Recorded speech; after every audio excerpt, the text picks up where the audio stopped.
Hello everyone welcome to my mini vlog. आज चाहिँ मैले धेरै पछि मिनी भ्लग लिएर आएको छु। आज चाहिँ बिहान बिहान यस्तो राम्रो गरेको थियो, त्यसपछि चाहिँ म नुहाएर आउँछु। अनि अरू दिन चाहिँ म कलेजमा हुन्छु नि त। अनि आज चाहिँ म घर बसेको दिन शनिबार थियो, अनि त्यसैले चाहिँ म नुहाइधुवाइ गरेर आफ्नो कपडा चेन्ज गरेर आइसकेँ। अनि त्यसपछि साथीहरू मेरो चाहिँ नुहाएपछि त सबैलाई फ्रेस फिल हुनै हुन्छ, तर मेरो चाहिँ नुहाएपछि कति धेरै काम हुन्छ साथीहरू। के गर्नु, मेरो बेडसिट चाहिँ पुरै मैलेको थियो, बेडसिट ड्रेस सबै मैलेको थियो। अनि सबैले धोएर सुकाएँ। त्यत्तिकैमा सुकाउँदै थिएँ, त्यत्तिकैमा मेरो कपडा सुकाएको डोरी नै छिनियो। अब डोरी छिनिएपछि त फेरि धुनु पऱ्यो, त्यहाँ फोहोर भएको थियो सर्ट फेरि। अनि त्यत्तिकैमा फेरि धोएर फेरि सुकाएँ। यस्ता यस्ता स्ट्रगल चाहिँ मलाई चाहिँ गरिरहनु परेको हुन्छ साथीहरू, के गर्नु।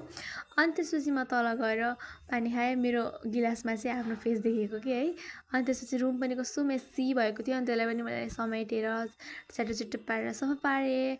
अनि रुम पनि सफा, मान्छे पनि सफा भएपछि, कपडा पनि सफा भएपछि त कस्तो फ्रेस फ्रेस आनन्द खालको हुन्छ नि त।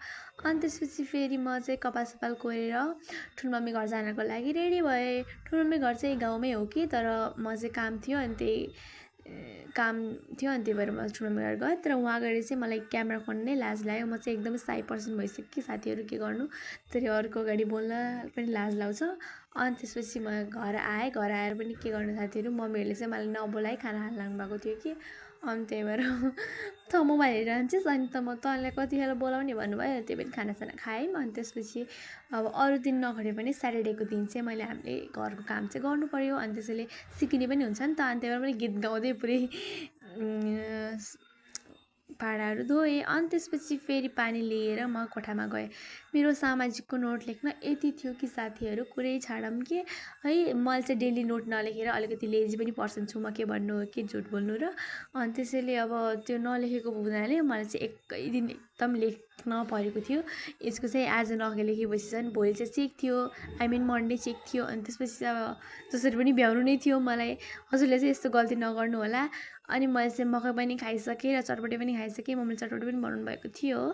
अनि चटपटे मकै खाइसकेपछि फेरि लेख्नतर्फ आउँछु म।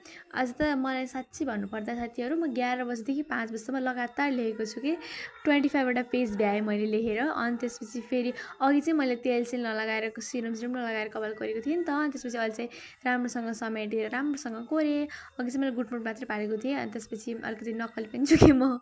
अनि त्यही भएर म मेकअप सेकअप लिप ग्लसहरू लाएर अब एउटा टिकटक आई मिन भिडियो बनाउनलाई रेडी हुन्छु। अनि त्यसपछि यत्तिकैमा आजको मेरो दिन यसरी जान्छ, यसरी बित्यो। सबैजनाले सब्सक्राइब लाइक सेयर गरिदिनु नबिर्सिनु होला। Thank you for watching, bye by.